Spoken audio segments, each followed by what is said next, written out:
everyone, and welcome back to Claim Your Potential, the Empowerment Podcast. I'm your host, Sofie, and for this episode, we have a special guest here with us. She is an industrial and organizational psychology practitioner, educator, entrepreneur, and published author who is passionate about empowering people to achieve the highest standards of their purpose. With a focus on diversity, equity, and inclusion, she leverages research and data to identify and implement solutions that foster a safe workplace for individuals at all levels of their organization. She is the founder and CEO of Junery, a company that equips students, professionals, and business owners with the tools and resources to be successful in the different areas of their lives. Her publishing company, Junery Publishing, supports and empowers writers to share their voices and lens. In her book, Sharing My Lens, The College Experience, she shares some of the gems that prove to be valuable in achieving an engaging academic experience throughout college.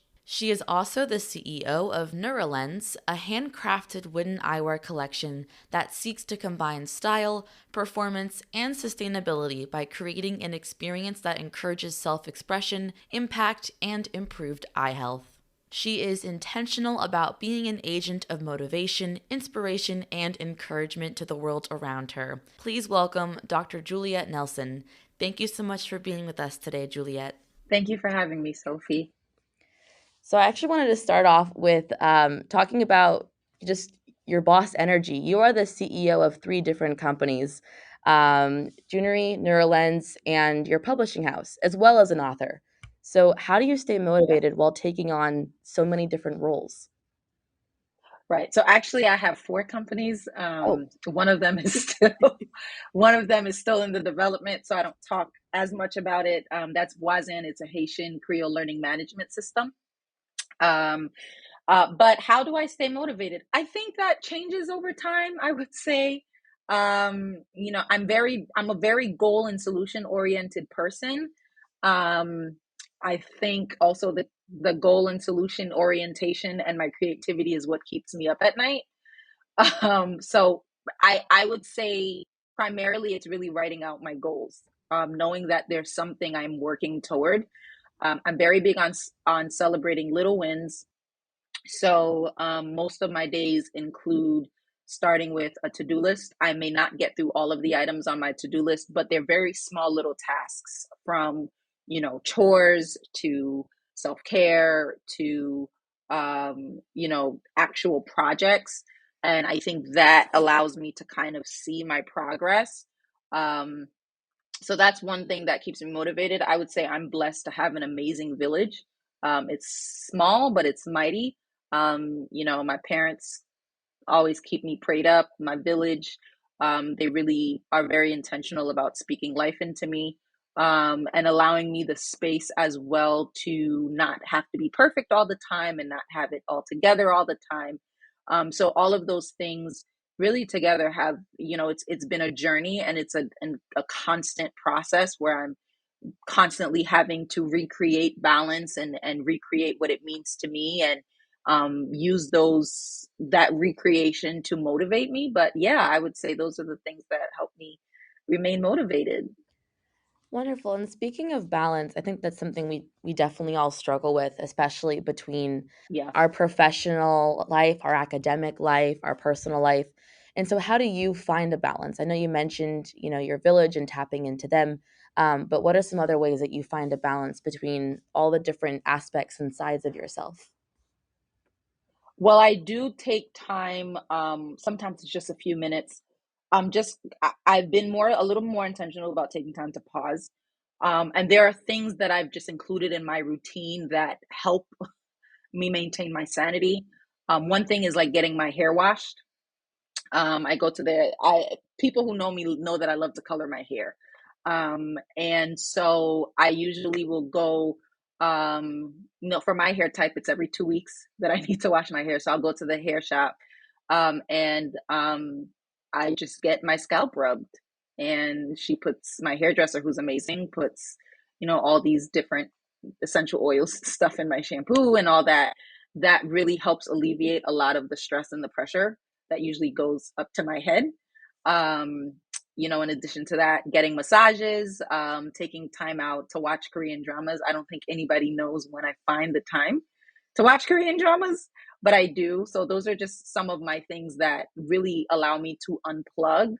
But overall, I will say that, it's an ongoing process, especially in the summer months and spring months. Walking is very, very beneficial for me. It just kind of helps me to clear my head.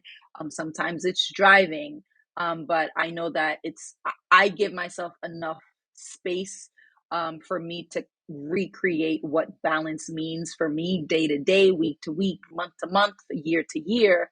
And I also try to be reminded of the fact that balance doesn't have to look like one thing and have to be this dynamic, not dynamic, but static thing.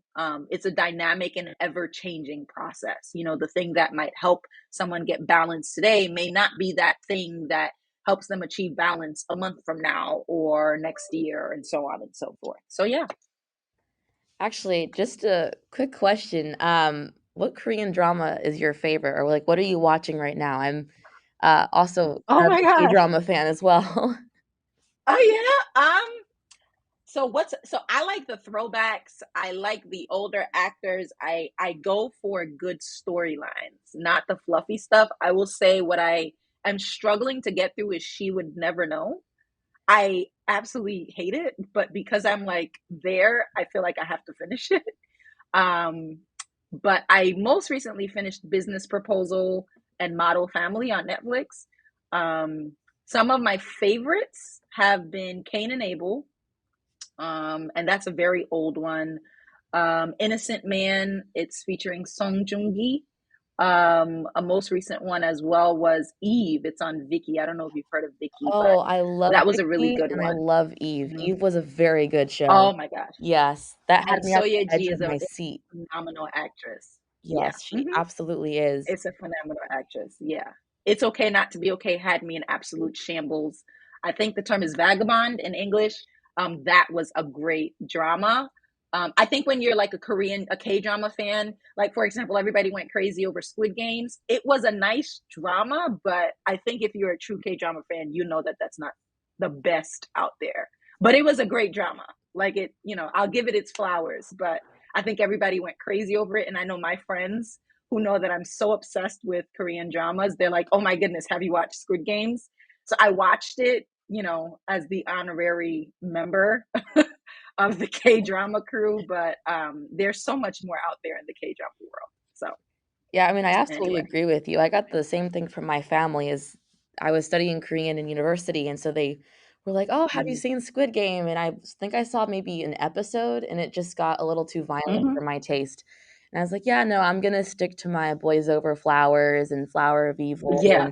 Yeah. and Eve and Crash Landing on Right. You, all the Thank you. Crash Landing on You was good too. yeah. Yeah, I mean, like even The Boys Over Flowers and Secret Garden, those are the dramas as a K drama watcher. You need to watch them to be matriculated officially into K drama Oh, fandom. absolutely. They are And I the don't think people understand that yeah. because every drama refers to those. Pretty much, So yeah, yeah. it's like the very basic storyline of how a K-drama works Hmm. is pretty much based off of Absolutely. Boys Over Flowers, so, yeah, I think Yeah. that's a good starting point for people, so anyone listening that wants to dip their toe into K-dramas, Boys Over Flowers is definitely a good first option, and, yeah, Oh on yeah. that little tangent, but it's rare to find someone who's into them, so I'm happy I found a fellow K-drama fan, Oh yeah. You have a fellow K drama sister in me. So actually, this kind of brings me to your time in South Korea. So you were a teacher in South Korea, and what was that like for you? And how did that time abroad influence who you are on your path today? Honestly, so I am a proud child of Haitian parents. I identify very much with the Haitian experience. Everybody knows that, but and I say that because my experience in Korea does not take away from my identity as a Haitian person, a Haitian woman. However, Korea really was where the redefinition of Juliet began. Um, Korea was my first time living outside of my parents' home. I didn't go away for college. So this is like that first moment where it's like, okay, I do need to find myself, right? It's just me and a roommate. And shout out to her, and my other roommates that I had temporarily. But that was really the redefinition of Juliette. That's where it started. That's where I discovered my purpose. That's where the seeds for even the businesses that I have were planted. You'll notice that every one of my business, like the two primary ones, Junuri and Nuri Lens, they have the term Nuri in it. And so during toward the end of my term, my contract, my pastor had given me the Korean name Nanuri, which is a derivative of the Korean verb nanuda, with the first name Nuri. And he commissioned me to share my gift wherever I go, because that verb nanuda means to share. And that is something I very much held with me. I don't even know if he remembers, this commission that he gave me, but it's really been something that I've held with me. It's really taken me through the highs and the lows and the ups and the downs. That really I am purposed on this earth to share my happy, my sad, my triumph, my successes, my failures, um, and give hope, give encouragement, give inspiration to a little girl, a little Haitian or Black or Afro-Caribbean, Afro-Latina, Afro-Latino boy or girl, who has dreams, who feels like their dreams are either too big or not enough, that you do have an impact, even if it's in the smallest way, and even if you perceive it as small, it can make the biggest impact in someone else's life. So all to say, yeah, it was probably one of the best years of my life. I'm not going to say it didn't come with its challenges, but it was a huge point in really molding who I am today, and I will be forever grateful for that experience. And we talk a lot about purpose, and it seems like Yeah. a large part of this experience kind of helped you on that path. But were there other things throughout your life or other things that, you feel comfortable sharing that helped you discover your purpose and as what it is right now? Yeah. I mean, there are a number of things. Again, I have an amazing village. I think I was blessed.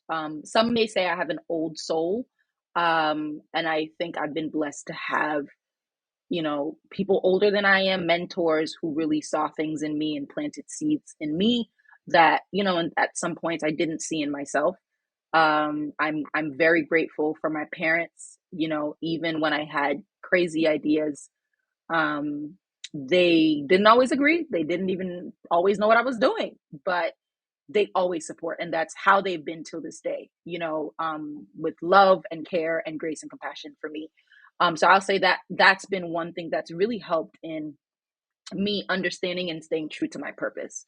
I think, I have experienced tragedy as well. I lost um, my best friend to suicide about 6 years ago. And that was something that really shook me to my core and put me in this space of, where do I go now? What do I do now? Where do I go now? So I think that has really put me in a place where I feel like I don't have a choice to live my life as if I'm on borrowed time. My only option is to live with intentionality. And so that taps into purpose, really living every day and saying, okay, what is my calling today? What am I meant to do today? What am I meant to do this week, this month, this year? And again, sometimes it's challenging. Not every day is perfect. But again, when you have an amazing village, and you do that work, you seek counsel and so on and so forth, it really helps you to remain grounded, even when you're falling off track. So yeah. And kind of going back into, actually, let me first just say that, I'm sorry for your loss, Thank you. um, and yeah, I mean, it's a very interesting world that we live in with where mental Yeah. wellness is at, and I really do hope Hmm. that we start prioritizing everyone's mental wellness and start prioritizing that, hey, this is a thing that we need to pay attention to, this, that it Oh isn't yeah. just your physical well-being. Like, what goes on up in your head, that is, if anything, I feel like is stronger than our need to be physically well, because it goes hand in hand. So so seamlessly. So Yeah. yeah, I think that it's incredibly unfortunate that these situations happen, um and they shouldn't whatsoever. And but I'm um sorry, I'm almost getting emotional on my end too. Oh, But that's all right. I agree with you wholeheartedly in that, Yeah. from tragic becomes this realization of, let me live my life, because we live a lot of Yeah. our life on this sort of safety Hmm. net, and always wanting to Yeah. follow life by the book, and not Yeah. jump out of our comfort zones. Even what you're doing, starting your own businesses, a lot of people can't do Yeah. that. They don't know how to do that. They don't see that that's an Right. option, that you don't have to work for somebody. You can work for Right. yourself and do what you wanna do. And so, actually, I wanted to ask, like, how did you come to start these businesses, especially having Right. multiple businesses? It's a lot. Of them. Yeah. Right. And I just want to add to your point before I respond to your question. Before I went to Korea, I had a lot of people who were like, what is this little Haitian girl doing going halfway across the world to this country that we haven't heard of? And again, I came from a very small town, grew up in a Haitian, predominantly Haitian West Indian community, in my church specifically. And so it was really odd that this little Black girl was going to go halfway across the world to Asia to teach. And I remember, being overwhelmed by the comments, because honestly, I didn't realize I was going until like the plane was flying over Japan and I couldn't make it turn around to take me back home to my parents. Um, and I remember a friend of mine saying, Juliette, when you become a grandparent or great grandparent, or a parent, and your kids are like, or your grandkids are like, hey mom, hey grandma, what are some of the craziest things you've ever done? Are you going to tell them that you thought of going to South Korea to teach and you thought against it, you decided against it? Or are you going to say that you took on this crazy idea, and whether it went good or bad, you still did it and you have no regrets? And from there, that was part of what really told me, you know what, just do it. My father always says, if it kills you, you never have to do it again. So I kind of was like, hey, I guess I'm just going to do it. And at least I'll have something to look back on and say, you know what, I did do that thing. I did, take on that risk, no matter how it turned out. So I just wanted to share that, and adding to what you shared. In terms of the decision to start a business, honestly, I didn't want to be a business owner. And sometimes I still don't, because I know it's a lot of work. I worked with business owners, I worked with attorneys, and so on and so forth. And so I know the headache and all of the work that goes into starting a business. I will say that the first business, Junuri, came out of the pain of losing my best friend. Um, I again, as I mentioned, I kind of was like in this space of like, what do I do now? Where do I go? How am I supposed to move forward? And I remember taking like a fast, going on a spiritual fast. And I was not praying about starting a business. I was praying, and I guess I can talk about it now, but I was praying about this guy that I knew I had no business dealing with. I knew it wasn't working. It was obvious it wasn't working, but you want something that you shouldn't have, but you want it anyway, and you don't know why. So now you're gonna see if like the powers that may be can give you a sign Oh, yeah, I that know you that shouldn't be feeling dealing all with too it well. anyway. Right. So yeah, I went on a fast. I think it was like a 10 or 20-day fast. And during that time, I had two instances where one of my business partners was like, Juliette, you have all these skills. Like, why are you going through all these different agencies and freelance companies and so on and so forth to be a tutor and to do resumes and whatever? And he was like, I'm gonna build a website for you. And I was like, you don't tell me what to do. I'm gonna let you know when I'm ready. And I think like a few days after that, it was around it was in the Christmas holiday season. So I'd spent time with like a family friend, and they kind of said something similar. They're like, you have all these services, these skills and everything like that. You can really start your own LLC, and you don't have to make anything crazy, but you have something to offer to the world. You have a very unique service offering that not every tutor, not every coach gives. And from there, out of my fast, Junuri was born. that idea. So by the end of that fast, my business partner had a completed website, and that kind of started the path to me eventually forming my LLC and, having a launch and so on and so forth.